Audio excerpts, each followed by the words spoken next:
말씀 봅니다. 시편 117편 1절 2절 같이 보겠습니다. 117편 1절과 2절 같이 봅니다. 너희 모든 나라들아 여호와를 찬양하며 너희 모든 백성들아 그를 찬송할지어다. 우리에게 향하신 여호와의 인자하심이 크시고 여호와의 진실하심이 영원함이로다. 할렐루야.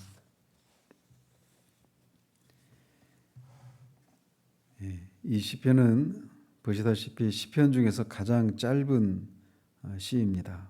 제가 시편 강의를 시작하면서 가장 걱정했던 게 바로 이 117편입니다. 이 짧은 절을 어떻게 설교할까 시작할 때부터 계속 생각했었던 시편인데, 이게 비록 짧은 시지만 이 모든 나라의 백성들을 향해서 여호와 하나님을 찬양하라고 촉구하는 이 중요한 주제를 다루고 그 내용이 장엄하고 담백하다라고 하는 그런 점에서 성도들 사이에서 많이 애송되는 절기 때 불러졌던 감사 예배시입니다. 보시다시피 이 시 역시 표제가 없는 그런 시입니다. 시편 150편 중에서 표제어가 없는 시가 34편이 나오는데, 그 표제가 없는 시이기 때문에 누가 어떤 배경에서 이 시를 지었는지 정확하게 알 수가 없는 그런 시편입니다. 그럼에도 불구하고 이 시의 내용이 민족을 초월한 이스라엘 민족만이 아니라 전 우주적인 찬양을, 하나님을 향한 전 우주적인 찬양을 촉구하고 있는 점에서 이런 사상이 널리 유포되었던 이 포로기 이후에, 바벨론 포로기 이후에 지어진 시로 추정할 수가 있습니다. 그래서 1절에서는 모든 나라와 모든 백성을 향해서 하나님을 찬양할 것을 촉구하고 있고, 2절에서는 그렇게 하나님을 찬양해야 될 근거가 무엇인가를 제시하고 있습니다. 이 시편이 로마서 15장 11절에도 인용이 되어 있습니다. 그래서 비록 짧지만 간과할 수 없는 그런 소중한 것이라고 하는 것을, 그렇게 인용하는 것을 통해서도 우리가 알 수가 있는 시죠. 그래서 보시면 너희 모든 나라들아 여호와를 찬양하며 너희 모든 백성들아 그를 찬송할지어다. 여기서 너희 모든 나라, 너희 모든 백성은 이 세상의 모든 나라와 민족을 가리킵니다. 즉 시인은 지금 세계 모든 만민을 향해서 하나님을 찬양할 것을 촉구하고 있는 겁니다. 이것은 하나님이 이스라엘만이 하나님이 아니라 이방의 모든 세상 온 우주의 하나님이시기 때문이기도 하고, 하나님을 이렇게 송축하고 찬양하고 예배하는 것이 이스라엘만의 특권이나 의무가 아니라 세상 모든 나라와 민족의 특권이고 의무임을 말하고자 하는 그런 사상이 담겨 있기 때문에 그렇습니다. 그러나 알다시피 시인이 이렇게 촉구를 하고 있을 그 당시에는 이스라엘 백성 외에 하나님을 알고 그의 이름을 찬양할 수 있는 사람들은 얼마 되지 않았습니다. 이스라엘 이 밖에도 그런 사람들이 없었던 건 아니었죠. 그럼에도 그렇기 때문에 시인이 이렇게 모든 나라와 백성이 하나님을 찬양하라라고 말하고 있지만 실제로 이것이 그 당시에는 이루어질 수 없는 그런 상황이었던 것이죠. 그렇기 때문에 이것은 당장 이루어져서 성취될 그런 말씀이라기보다는 장차 예수 그리스도의 십자가를 통해서 유대인과 이방인들로 구성된 교회 안에서 이루어질, 성취될 그런 예언적인 성격을 담고 있는 그런 권면이라고 할 수가 있습니다. 따라서 이미 이 시인 안에도 이 이스라엘만의 하나님 또는 이스라엘만 하나님을 예배할 수 있는 이 택한 백성이라고 하는 배타적인 그런 생각을 초월한, 이스라엘만이 구원받는다라고 하는 이런 구원관을 초월한 그런 생각들을 우리가 읽을 수가 있는 겁니다. 이렇게 시인이 1절에서 말하고 있는 것처럼 하나님이 온 세상으로부터 찬양을 받으셔야 될 이런 사상이 구약 성경 곳곳에 예언되어 있습니다. 예를 들면 신명기 32장 43절에 너희 민족들아 주의 백성과 즐거워하라 이렇게 말하고 있고, 또 이사야 11장 10절에서는 그날에 이새의 뿌리에서 한 싹이 나서, 여기서는 예수 그리스도를 가리키죠. 그 만민의 기치로 설 것이요 열방이 그에게로 돌아오리니 이렇게 말하고 있어서 예수 그리스도를 통해서 열방이 그리스도께로 돌아오는, 그래서 하나님을 찬양하게 될 날이 성취할 것을 예언하고 있습니다. 또 이사야 49장에서도 내가 또 너를 이방의 빛으로 삼아 나의 구원을 베풀어서 땅끝까지 이르게 하리라. 그 구원이 땅끝까지 이르게 된다라고 하는 것을 예언하고 있고, 또 호세아 2장 23절에서도 내가 나를 위하여 그를 이 땅에 심고 긍휼히 여김을 받지 못하였던 자를 긍휼히 여기며 내 백성 아니었던 자에게 향하여 이르시기를 너는 내 백성이라 하리니 그들은 이르기를 주는 내 하나님이시라 하리라 라고 그렇게 예언을 했던 것이죠. 이 이외에도 이방인이 이렇게 구원을 얻어 하나님의 백성이 되어 하나님을 찬양하게 될 것을 성경 곳곳에 수없이 예언되어 있습니다.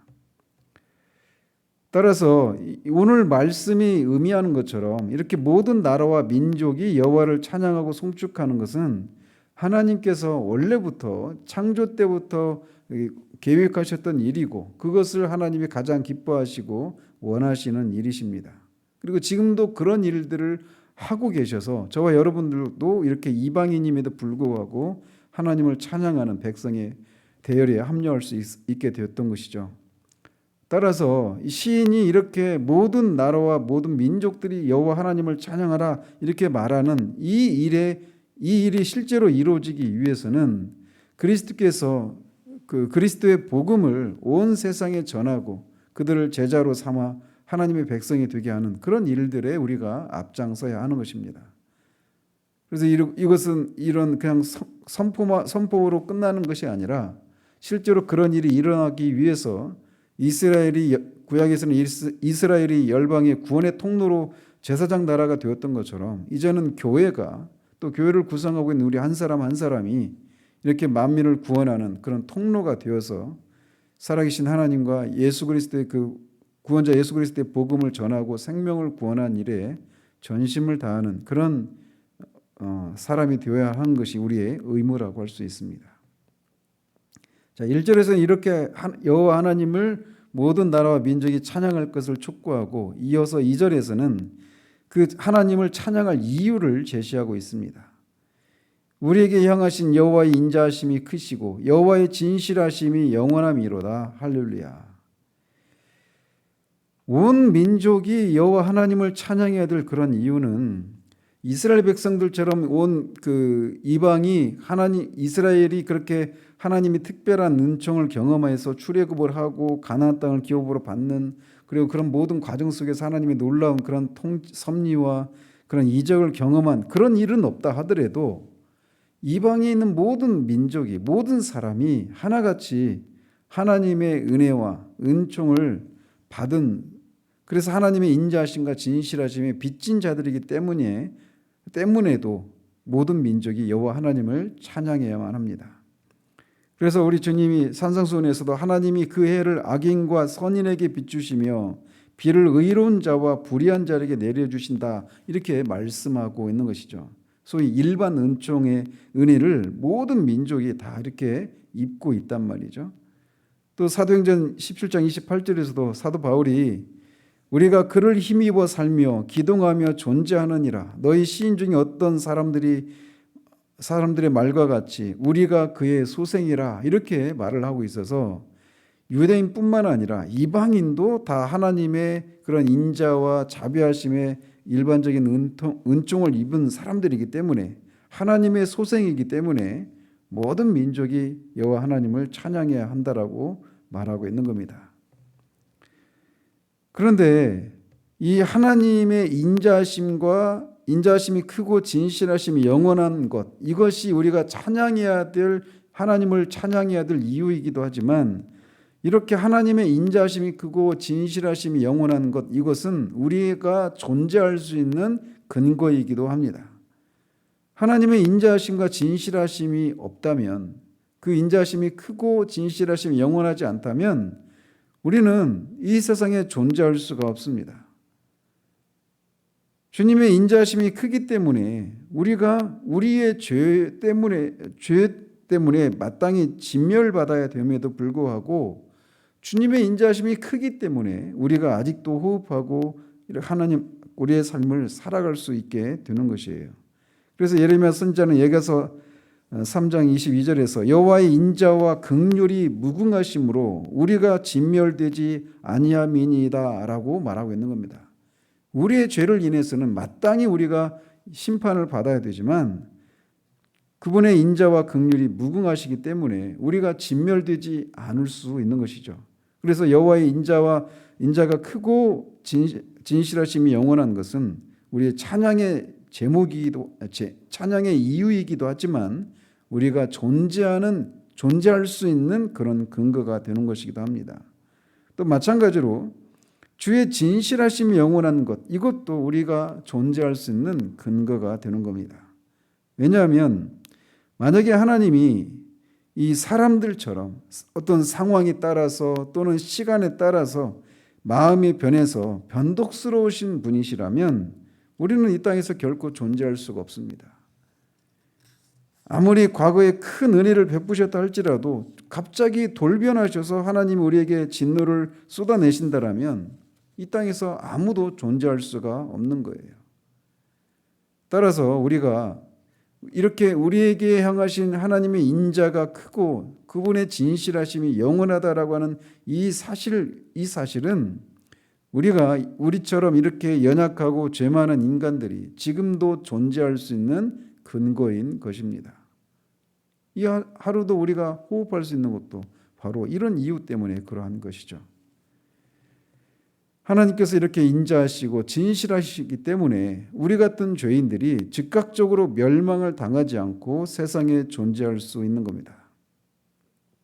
우리가 자주 이 사실들을 잊고 그냥 보이는 어떤 눈에 보이는 이런 것들에 의해서 우리가 이 세상에서 삶을 유지하고 지탱해 나갈 수 있는 것처럼 착각하는 경우들이 있습니다. 우리가 진실하고 유능하기 때문에 이 세상에 존재하는 것이 아닙니다. 우리가 가지고 있는 어떤 탁월한 능력 때문이나 또는 우리가 건강을 잘 관리하기 때문에 이 세상에 존재할 수 있는 것이 아닙니다. 예레미야가 고백하고 있는 것처럼 하나님의 자비와 긍휼하심이 아니면 저와 여러분은 이미 이 세상에서 흔적도 없이 사라질 수밖에 없는 그런 존재들인 것이죠. 그렇기 때문에 우리는 하루하루의 그런 우리에게 주어진 삶 속에서 우리가 하루를 이렇게 살 수 있는 것이 하나님의 인자가 크고 그분의 진실하심이 영원하기 때문임을 우리가 기억하고 그 사실을 하나님 앞에 고백하면서 시인처럼 하나님을 찬양하며 감사하는 그런 삶을 살아야 하는 것이 마땅합니다. 기도하겠습니다. 하나님 아버지, 그렇습니다. 우리가 오늘 또 호흡하고 이렇게 하루를 맞이할 수 있는 것은 하나님의 인자가 크시고 주님의 진실하심이 영원하기 때문임을 이 시간도 주님 앞에 고백을 드립니다. 하루하루 우리에게 주어진 그 날 동안 하나님이 정말 하나님을 찬양하고 또 우리만이 아니라 모든 사람들이 하나님을 하나님으로 인정하고 하나님을 찬양하는 그것을 보기를 우리 주님의 일을 하는 것이 주님의 양식이라고 말씀하셨던 것처럼 하나님이 하나님으로 인정받고 하나님이 영광과 찬송을 받으시는 것을 보는 것이 우리의 양식이라고 고백할 수 있는 그런 우리들이 되기를 원합니다. 그렇지 못한 현실을 인하여서 탄식하며 우리의 가장 가까운 가족과 이웃들이 하나님을 그렇게 찬양하지 않는 그런 현실을 인하여서 애통해하며 탄식하며 주님 앞에 그들에게 복음을 전하고 그들을 위해서 기도하는 그런 우리들 될 수 있도록 도와주시길 원합니다. 우리에게 주어진 이 한날도 시인이 이렇게 권면하고 있는 것처럼 여호와 하나님을 찬양하는 그런 하루 되어지기를 소원하고 우리 주 예수 그리스도 이름으로 기도합니다. 아멘.